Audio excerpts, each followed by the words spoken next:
Ana Pelele hace pequeñas bolas en la arena de la playa en busca de comida que obtiene por filtración. Sus artísticas creaciones son fugaces. Cuando sube la marea, sus obras desaparecen por las olas. En este video vamos a hablar sobre el origen de la vida en la Tierra. Notarán que en la esquina superior derecha de su pantalla aparece el símbolo Ankh, también llamado llave de la vida, llave del Nilo o crux ansata, que es el latín de cruz con un asa. Este carácter es un antiguo jeroglífico egipcio y significa simplemente vida.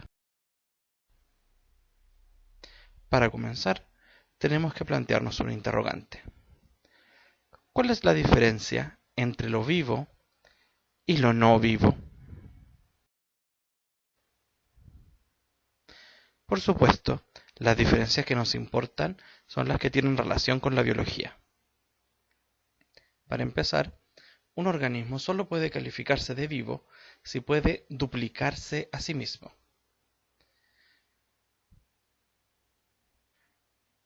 Hay que entender esto como hacer otro organismo similar a sí mismo, no necesariamente una copia exacta. La capacidad de formar una nueva generación de organismos por sí mismos es esencial para considerar vivo a algo. Noten que es precisamente esta característica la que generó el conflicto sobre si los virus están vivos o no, puesto que ellos no pueden hacer una nueva generación por sí solos. En segundo lugar, un organismo vivo posee la capacidad de llevar a cabo reacciones químicas distintas de su ambiente, de manera ordenada. Para ello, se requiere la presencia de enzimas complejas que dirijan y que aceleren las reacciones químicas a través de las cuales se genera la vida. Finalmente, la vida tal como la conocemos se distingue de su ambiente, es decir, su interior es diferente del exterior, lo cual solo puede lograrse si tiene un límite que separa al organismo del ambiente. Este límite es la membrana. Respecto a ella, y a lo que dijimos antes de los virus, recuerde que muchos virus no poseen membrana. Por eso no se les considera organismos vivos. Existen tantas concepciones del origen de la vida como culturas existen en nuestro planeta. Sin importar si piensa que los humanos salieron de una almeja después de una inundación, o si piensa que el mundo fue creado por un ser superior, o por un monstruo de espagueti volador.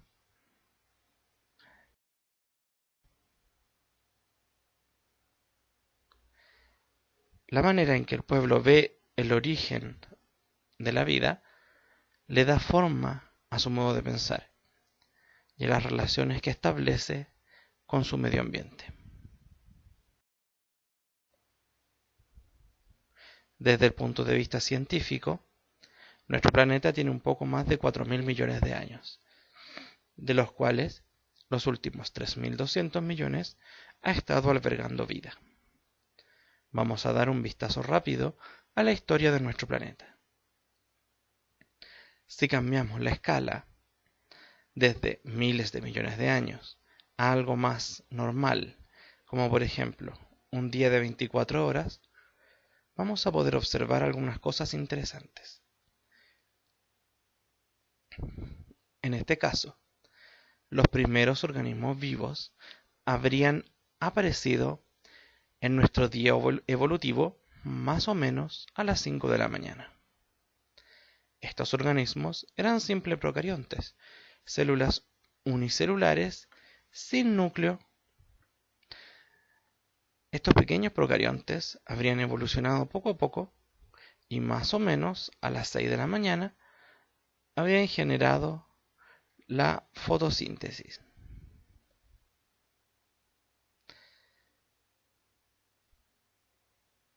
La fotosíntesis, como deberían saber, es la capacidad de obtener energía a partir de la luz. Los organismos procariontes pueden parecer muy simples, pero en realidad fueron los amos y señores del planeta durante al menos 2.000 millones de años, es decir, casi 11 horas del día. Recién entre las 4 y 5 de la tarde aparecieron los primeros organismos con núcleo y organelos, es decir, eucariontes. Ahora bien, estas células eran independientes todavía, algunas se asociaban en colonias, pero no existían los organismos realmente pluricelulares. Estos solo aparecerían hacia las 8 de la noche. Todo este tiempo, 20 de 24 horas, la vida se ha desarrollado en medio acuático. Después de las 9 y acercándose hacia las 10 de la noche, aparecen los vegetales terrestres. Y solo a las 11 de la noche, transcurridas ya 23 horas de nuestro día, aparecen los organismos que más asociamos al pasado terrestre, los dinosaurios. Estos surgen hace unos 200 millones de años, o sea, hace una hora, evolucionan y desaparecen como una fuerza dominante en el planeta a fines del Cretácico, unos 60 millones de años atrás. En nuestro día evolutivo de 24 horas, sería hace solo 19 minutos. Para finalizar nuestro día y llegar a la actualidad, el primer organismo que aparece en el planeta y que puede ser clasificado en el género Homo habría aparecido hace menos de 2 millones de años, es decir, hace menos de un minuto. De hecho, el Homo sapiens, nuestra propia especie, apareció como máximo hace tan solo 8 segundos. Luego de esta visión resumida de la historia del planeta, pasaremos a detallar el inicio. Existen varias teorías sobre el inicio de la vida, de las cuales la más conocida es la de la sopa primordial, que dice que las condiciones de la Tierra primitiva habrían dado origen a moléculas orgánicas. A partir de las moléculas orgánicas simples se habrían podido formar las macromoléculas, solo por polimerización, para finalmente organizarse estas en estructuras protocelulares. La teoría de la sopa primordial fue propuesta independientemente por Alexander Oparin, bioquímico soviético, y John Haldane, biólogo británico, en los años 1920.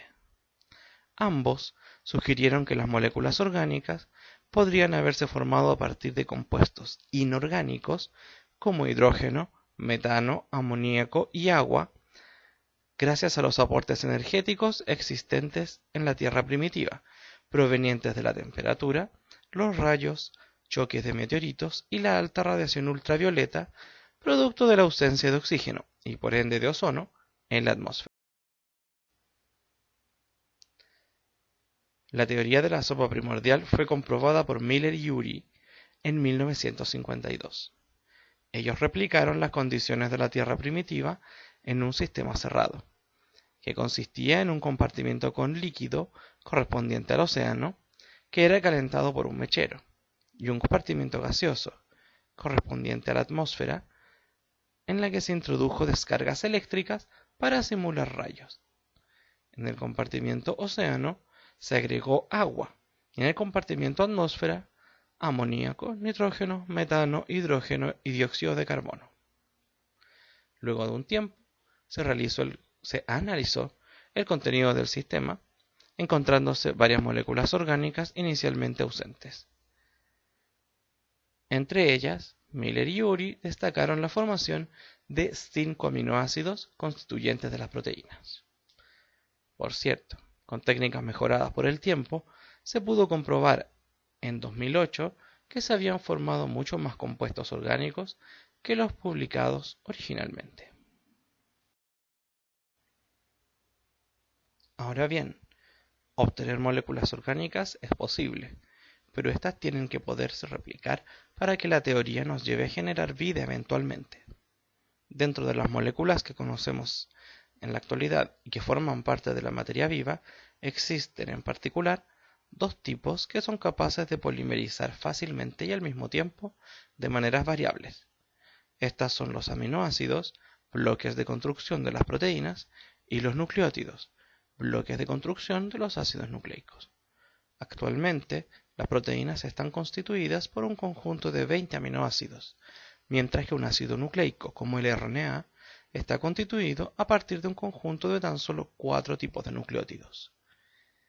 Si bien ambas macromoléculas podrían haber servido para guardar información, solo el ácido nucleico es suficientemente simple como para que pueda haber surgido de modo azaroso.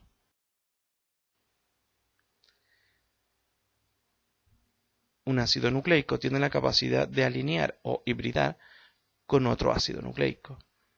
Esto se debe a que los nucleótidos que lo conforman son capaces de establecer interacciones específicas débiles con otro nucleótido en particular, por lo que en una hebra de RNA está la información suficiente para poder sintetizar otra hebra similar, si bien pasando por un intermediario complementario.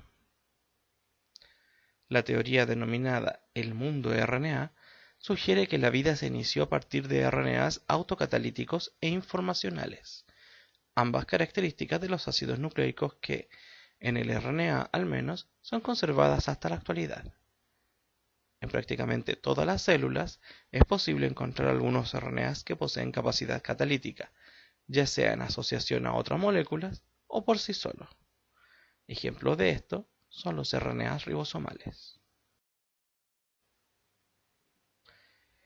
En este mundo de RNAs autorreplicantes se habría generado también enzimas primitivas, que podrían haber mejorado la eficiencia con la que se generaban copias de una determinada molécula de RNA. Sin embargo, al estar todas las moléculas juntas en el mismo ambiente, no era posible que una molécula de RNA particular se copiara por sobre las otras. Esto cambió con la conformación de la membrana. Las membranas lipídicas se forman espontáneamente en medio acuoso. Solo se necesita una cantidad adecuada de moléculas de lípidos similares. Si en la formación de una de estas membranas se captura una molécula del RNA autorreplicante junto con una enzima primitiva, ahora ésta solo trabajará en beneficio de esa copia del RNA. A partir de esta estructura, se habría evolucionado hacia una protocélula.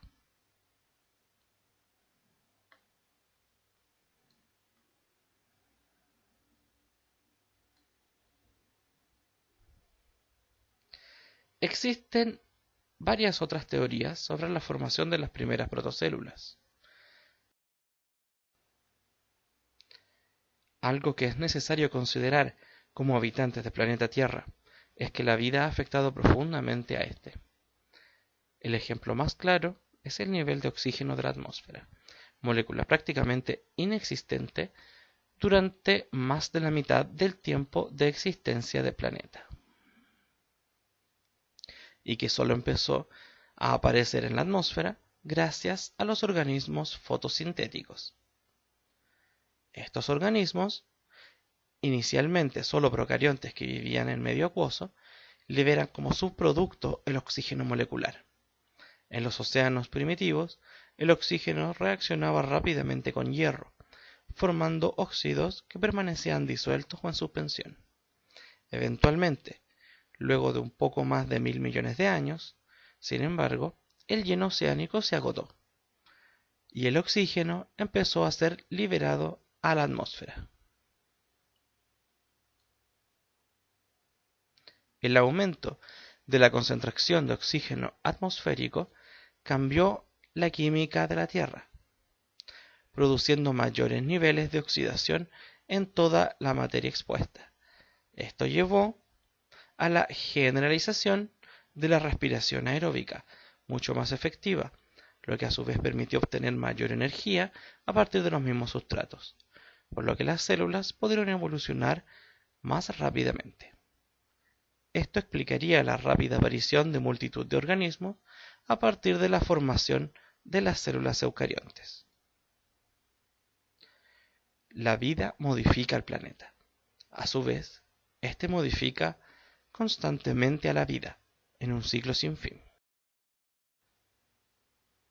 Para finalizar, este es el árbol filogenético de la vida. Se muestran los 3 dominios de la vida: bacteria, arquea y eucariota. La gran mayoría de todos los organismos que están indicados en el árbol son unicelulares. Los organismos pluricelulares consisten en una pequeña proporción de los eucariontes. Y de todos ellos, los animales, incluyendo al ser humano, somos solo una pequeña ramita.